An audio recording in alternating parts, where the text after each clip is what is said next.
Agora eu vou chamar Pedro Venceslau e Larissa Rodrigues novamente, porque, Pedro, começando contigo, nesse sentido, né, falando sobre a escala 6x1, a ideia de Guilherme Boulos, que é o ministro da Secretaria-Geral da Presidência da República, é avaliar os setores caso a caso. Mas em que sentido? A gente está falando de quê? Desses que vão ter mais dificuldade para a transição?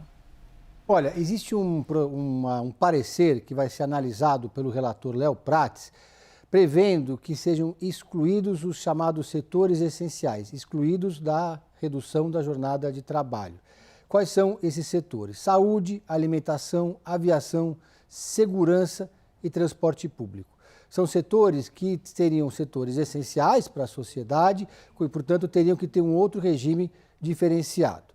E aí eu fui conversar com o Guilherme Boulos para saber, para tentar entender qual seria o posicionamento do governo federal, mais precisamente dele, que tem participado dessas negociações em relação a essa possibilidade de exclusão.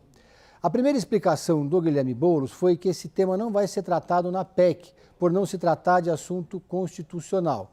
Vai ser tratado no projeto de lei ordinário, aquele apresentado pelo Executivo, que no início foi usado como uma espécie de plano B e agora vai servir para resolver essas pendências.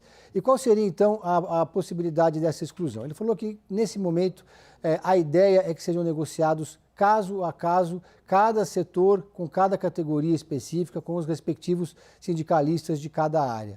E aí ele deu um exemplo, que é o exemplo dos petroleiros, que de fato para os petroleiros ficaria muito difícil se adequar a essa questão da redução da jornada de trabalho e da escala 5x2. Os petroleiros, eles ficam 15 dias embarcados e 15 dias eles ficam em casa. Portanto, já é uma profissão que simplesmente não tem como se adequar a qualquer mudança de regime de redução de horas nesse sentido. Então, é uma negociação, por exemplo, que vai ter que acontecer em separado. E tem outras categorias que vão seguir o mesmo caminho. Você pode só, muito rapidamente, só pontuar de novo, que você abriu falando das categorias, mas aí você falou aeroviários...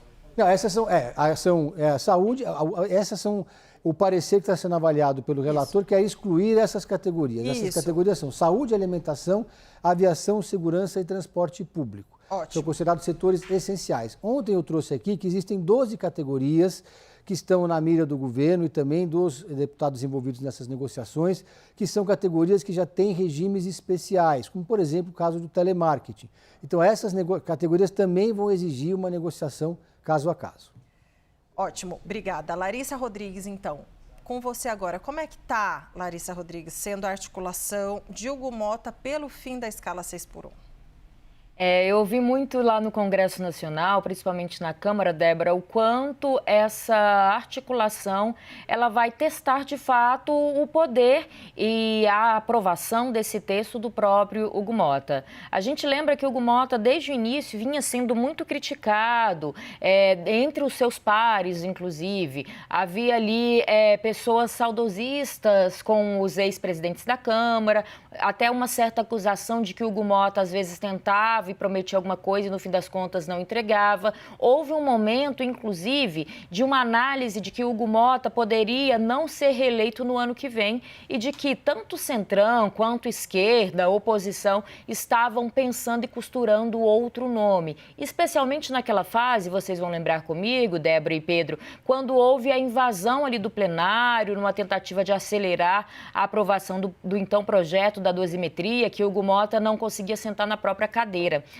Ali houve muitos questionamentos se ele tinha força suficiente para seguir no comando da casa. De lá para cá, a análise dos líderes é de que ele vem se fortalecendo e que esse texto da PEC, inclusive, é um texto ali, como se fosse uma prova de fogo para testar o poder e de articulação e o poder do presidente da Câmara dentro e entre os seus pares. Se ele realmente vai conseguir entregar esse texto, como disse e como foi anunciado no início desta semana, né, depois de reuniões com o presidente Lula. Então, para além de saber se Lula vai conquistar o texto que quer, que é essa, e a gente vem pontuando, essa transição, né, quase rápida, digamos assim, porque seriam 2 horas a menos na carga horária do trabalhador este ano e as outras 2 para diminuir essa jornada de trabalho a partir do ano que vem, ou se de fato haverá mudanças dentro da Câmara dos Deputados. Neste momento, o Centrão ainda reclama desse período de transição,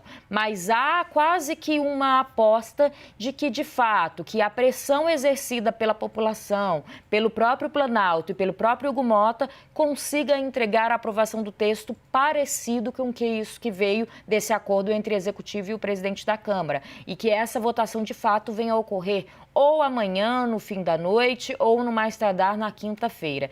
Então, o que eu escutei muito hoje de manhã, ontem à tarde, Débora e Yuri, que se Hugo Mota entregar a aprovação no prazo prometido e um texto como foi acordado, Hugo Mota conseguiria ali já cravar o seu nome para uma reeleição no ano que vem. Lembrando que temos as eleições, claro, em outubro, que Hugo Mota precisa ser reeleito deputado federal, mas que, para além disso, já se acredita no entorno dele que ele vai conseguir continuar com essa vaga na Câmara dos Deputados. A grande eleição que ele está visando é a eleição de fevereiro do ano que vem, que ele possa ser reeleito para seguir no comando da Câmara por mais 2 anos.